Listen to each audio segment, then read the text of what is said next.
going to stop for a moment? This is just for everyone else. The timer is not supposed to start until the speaker actually starts speaking. Oh, I'm sorry. So just, he was already 20 seconds into it. That's called passive-aggressive behavior. Take two. Go ahead. Yeah. Yeah.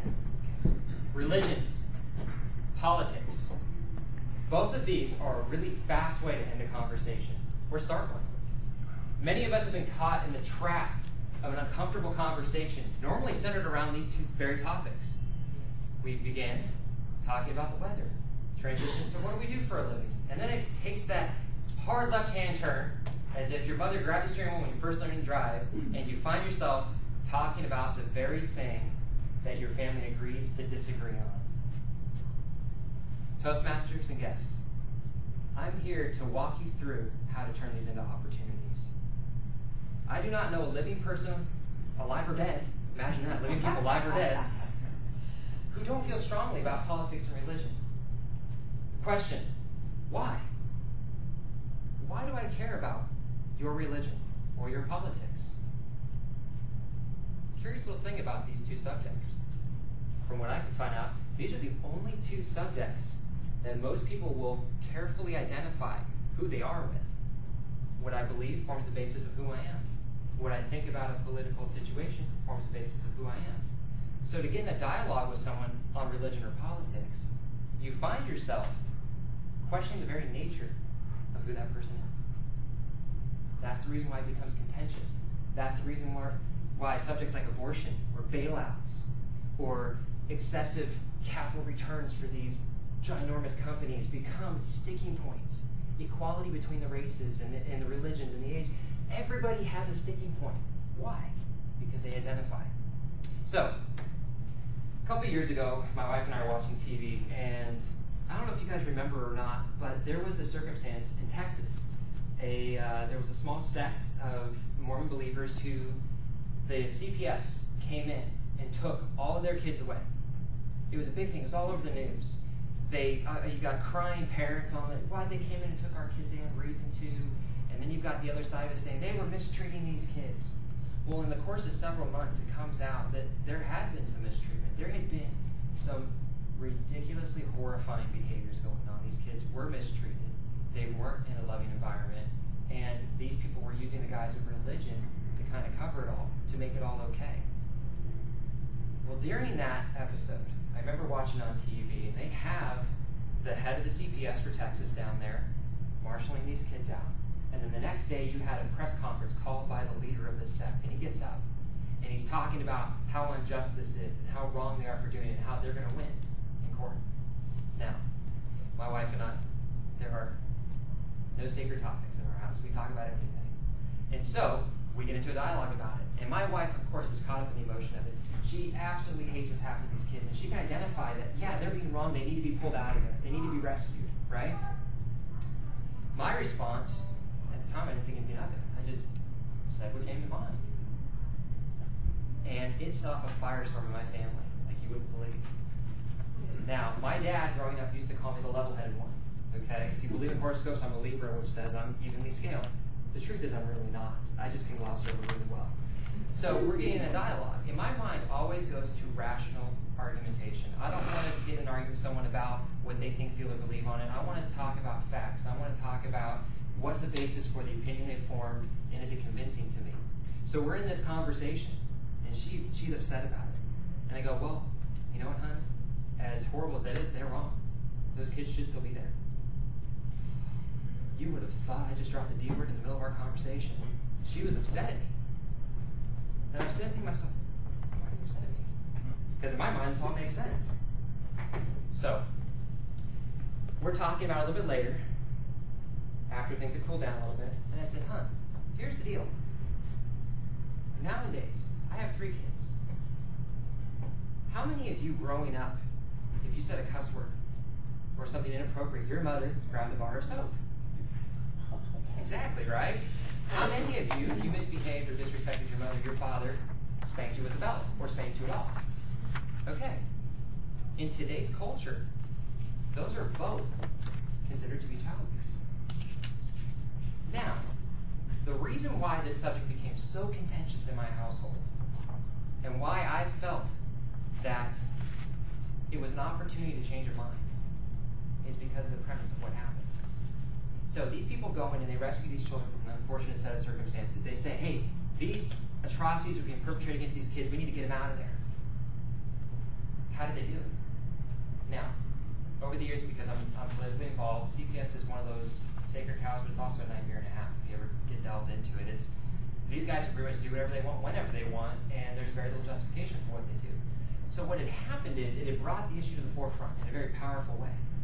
They had received one anonymous tip, which they couldn't even verify, one anonymous comment, one thought expressed, and I think it was really literally 8 or 10 words long, and the message that was left.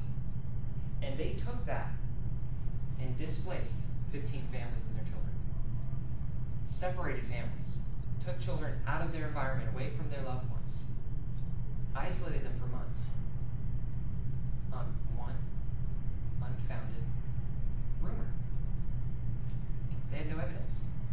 So what they began to do in the court of public opinions, they began to work backwards. They began to use this information they had, and they worked it backwards. They found someone who'd been in this sect before and had gotten out. And then they found someone else to corroborate her story. And then they found another person. They began to piece it together. And that's how we all came to learn that, yes, what was going on truly was horrible. Now, this conversation on its own is a fire starter. Because I had it several times after that. And when I said, no, they're wrong, they should get their children back, the same response every single time. And they get upset at me. I said, well, tell you what, how about this? I'm a single person living next door to you. And there's an incident with your children where you feel you need to discipline them. Let's say you put them in timeout. Let's say you say, you know, you're going to bed without dinner. These are not catastrophic disciplines. These are not horrible atrocities executed against your own child. These are normal disciplinary measures when a child is misbehaving. Being your neighbor and having a different philosophy, maybe subscribing to a different moral code, I consider that to be abuse. I can go then, pick up the phone and say, hey, my neighbor is abusing their kids. CPS will go in, create all sorts of havoc in their family, and possibly remove those children. Now, what this lends toward is the bigger discussion. The discussion is not about whether or not it was right to remove those specific kids from those specific set of circumstances. That's not the argument. That's not the conversation. Everybody's passionately tied to this. They get excited about it. They get emotional because some part of them identifies with the unjustness of what was done against innocent children. But that's not the discussion.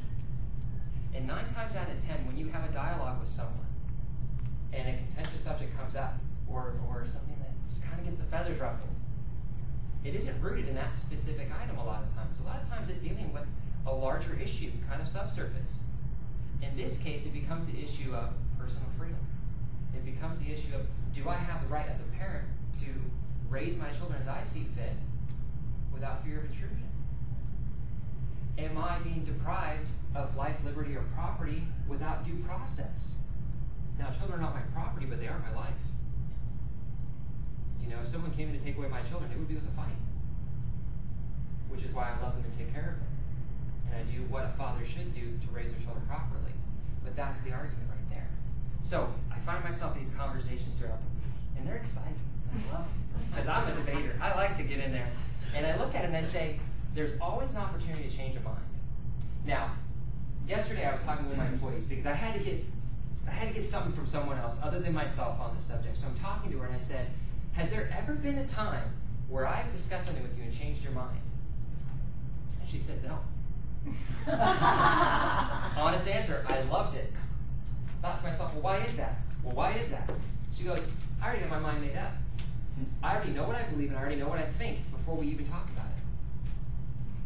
So, when you're able to focus on the larger issue, which is being brought out or enhanced by the smaller one, you're able to tap into that very critical moment where you can either reinforce the thought they have, or you can present an opportunity to change and embrace something different. Thank you.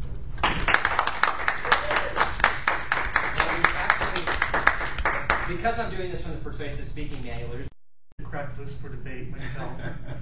I love controversial topics, religion being one of my favorite ones of all time, because you get to see the real person. With the less controversial topics, you get this very mellowed out version of someone.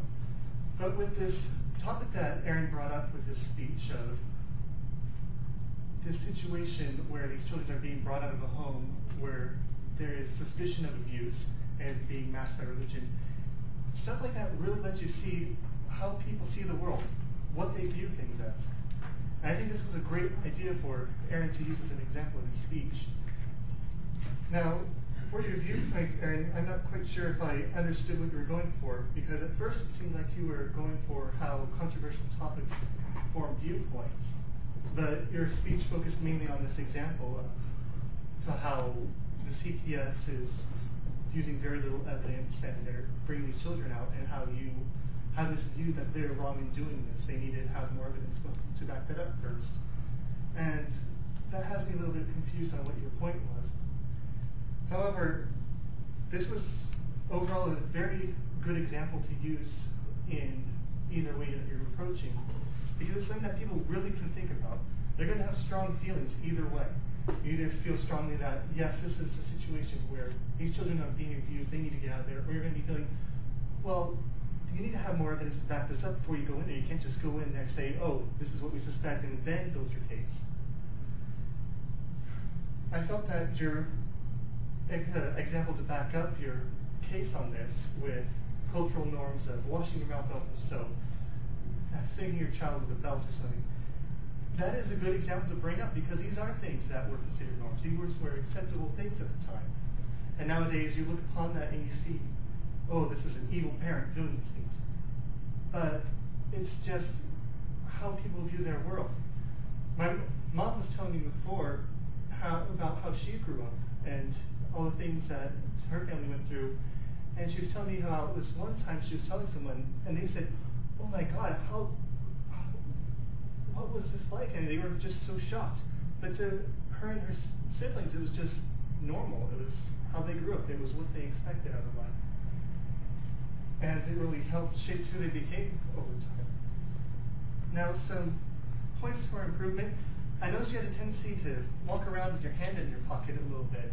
And this is something that you really want to avoid, because it starts getting people going, what's in his pocket? What's he doing there? And it's really only trying to keep focus on your